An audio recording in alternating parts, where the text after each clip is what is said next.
Hey guys, this is Paul from Breaking Chains. Hey, thank you for tuning in.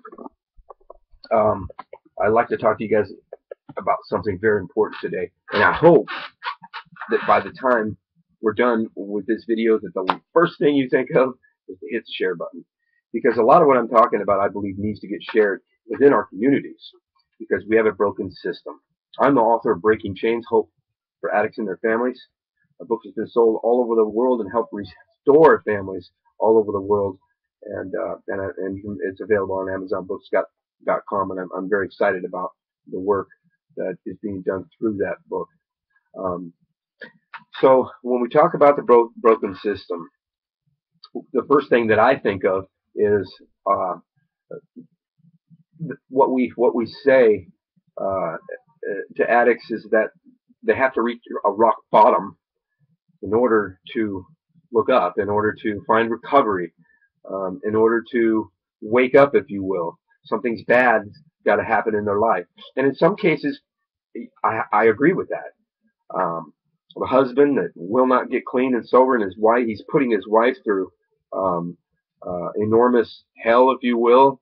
He's putting the kids through hell. He won't get clean. He doesn't want to get clean, and he gets picked up by the police for whatever the reason is. That might be his rock bottom. That might be what he needs for him to get a brief moment of clarity to realize what he has under his own roof, his wife and kids who love him. So in some cases, I do agree with the rock bottom, uh, and everybody has their own rock bottom. Uh, some are different than others. But what I'm talking about today is, what about the addict that has lived their whole life on rock bottom? That they don't even know what rock bottom is, and they never will know what rock bottom, because their whole life has been on the bottom. Let me explain. I'm kind of a good example of that. I'm not going to get into the story of it, but I had a very, very, very rough childhood. Broken home, physically abused, sexually abused, not by family members, for years and years and years. But so I'm being physically abused here, sexually abused here, and for a little kid from the age of 5 on up till 12, till I ran away from home. That's a lot for a young child to have to go through and not have anybody to talk to about it, and just go through it on his own, pretty much. And so and started using drugs at a very early age, and ended up addicted in juvenile halls, jails, institutions, psych wards, 30 sober living homes, inpatient programs, outpatient programs.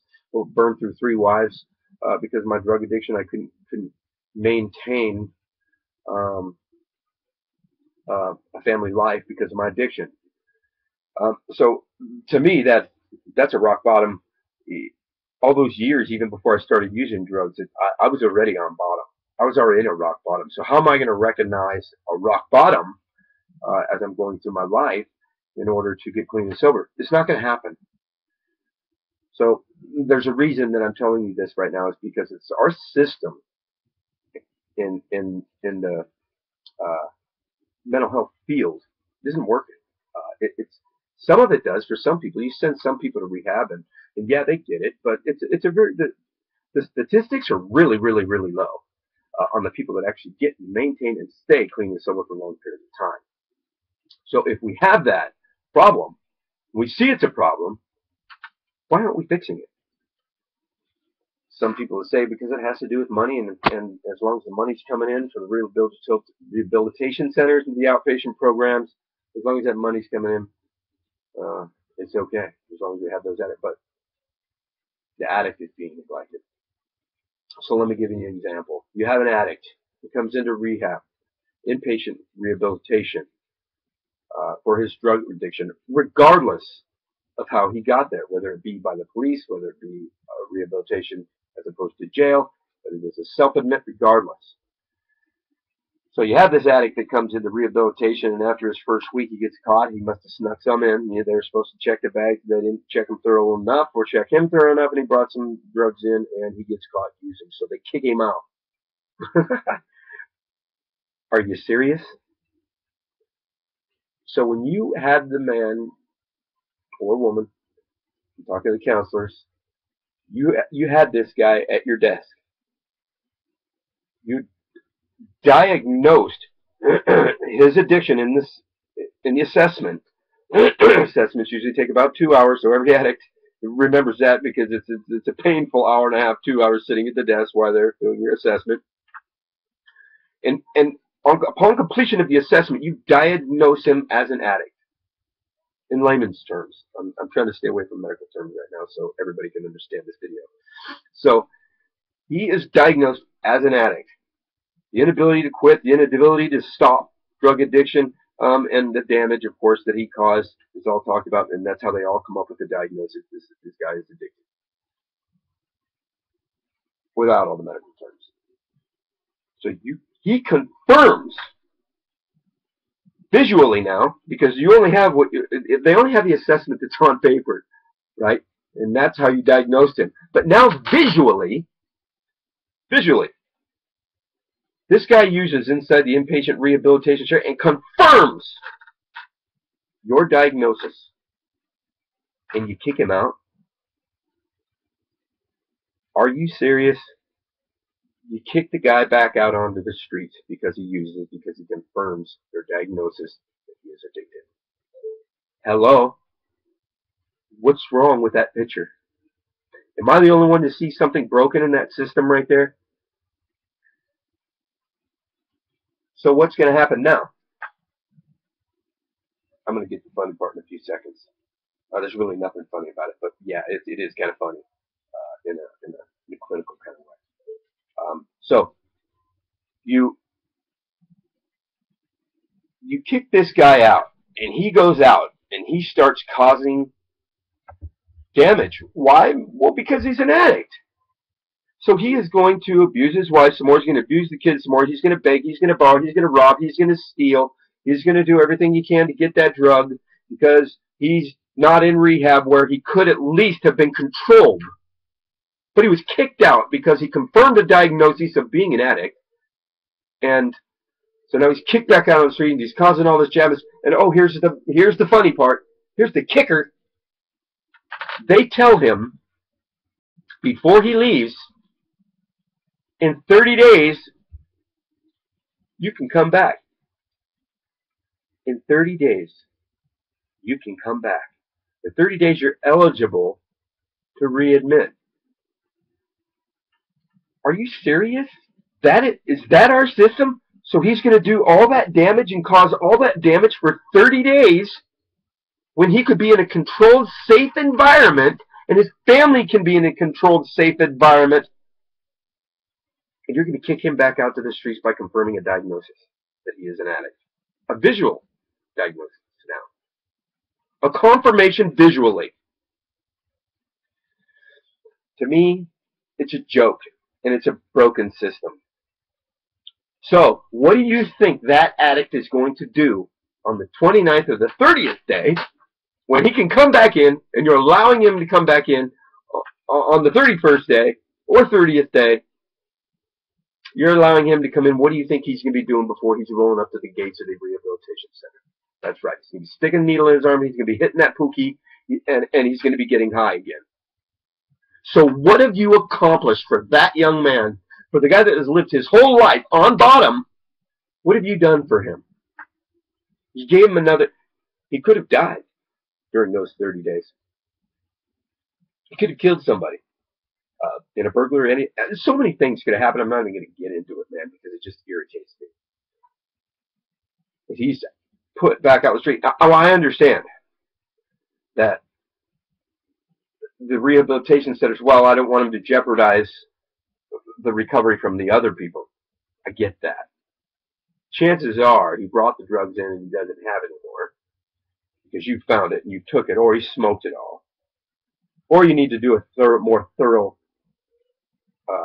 investigation on his stuff, looking through his stuff, and you need to up his level of care. Well, he already has the highest level of care. That's what I'm going to hear.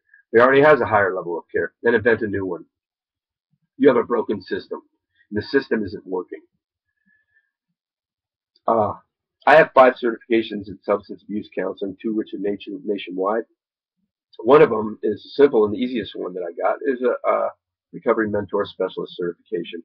and it was a very simple one for me to get. But that one, do you know, actually does more work, and does uh, uh, more for the addict than all my other certifications. Why? Because it's one-on-one, one-on-one peer mentoring, one-on-one peer mentor specialist. And in mentoring, what we do, and I believe that they should have peer mentors in rehabilitation centers, in outpatient programs, and when they leave. And what else is it going to do? It's going to create jobs. It's going to create jobs. So all the money that you're spending on these addicts, and they're going back out and using and coming back and going back out and filling up our jails, you can put some money into peer mentoring and actually have a higher statistics on the people that recover, because I have found, and I'm a peer mentor specialist myself, and I find that the places that I work as a peer mentor, that the success rate, the recovery rate is 65%. That is really, really, really high when it comes to recovery. What peer mentors do is they're not with the addict 24 hours a day, but they do call them, they do go to meetings with them. They can sponsor them, but they help them find sponsors. They show them how to find sponsors. They teach them how to use a computer. They build them a resume. They show them how to build resumes.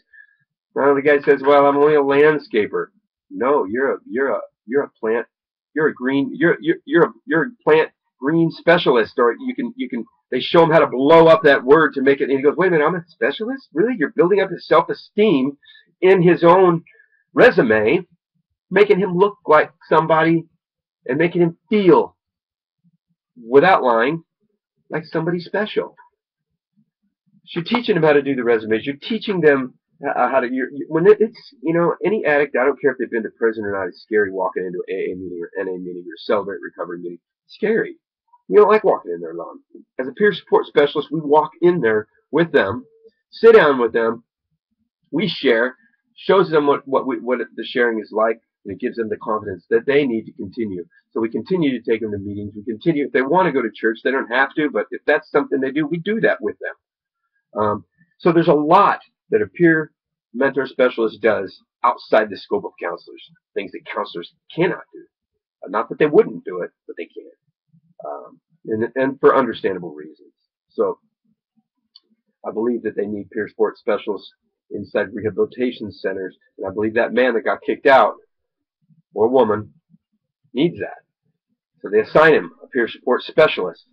They can be with that person the majority of the day within their inpatient rehab, and help guide them. And usually peer support specialists are people in recovery, people in addiction. And they're set with certain people. They're perfectly matched up. Don't necessarily throw an addict with an alcoholic, a meth addict with a meth addict, and so it doesn't always have to work that way, but it can. It works good that way. At the place that I work at, that's what we do. We try to match that addict up with someone that is as close as possible to them. So, anyways. So we have a system, a broken system, and it's not working. It needs to be changed. And the only way we're going to be able to do that is by voice. And these addicts, when they get out of recovery, they're going to remember that peer support specialist. And what do you think they're going to want to do on their free time, or maybe even as a career? They're going to want to be a peer support specialist. Doesn't take a lot of schooling. Anybody can do it, and it's pretty awesome.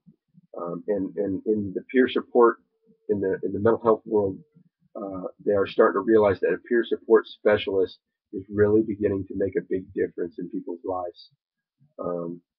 So I hope this video helped about the Addict Broken.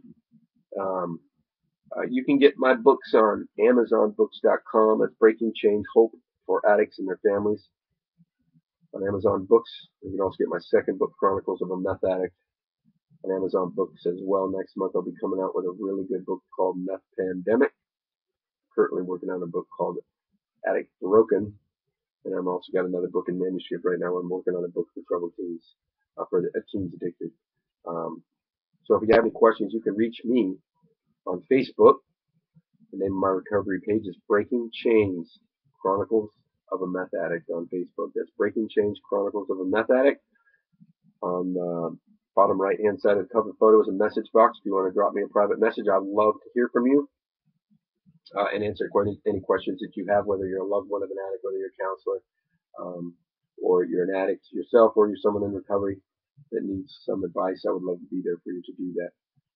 So we're going to talk to you later, and remember to always pray for the addict who still suffers. Thank you.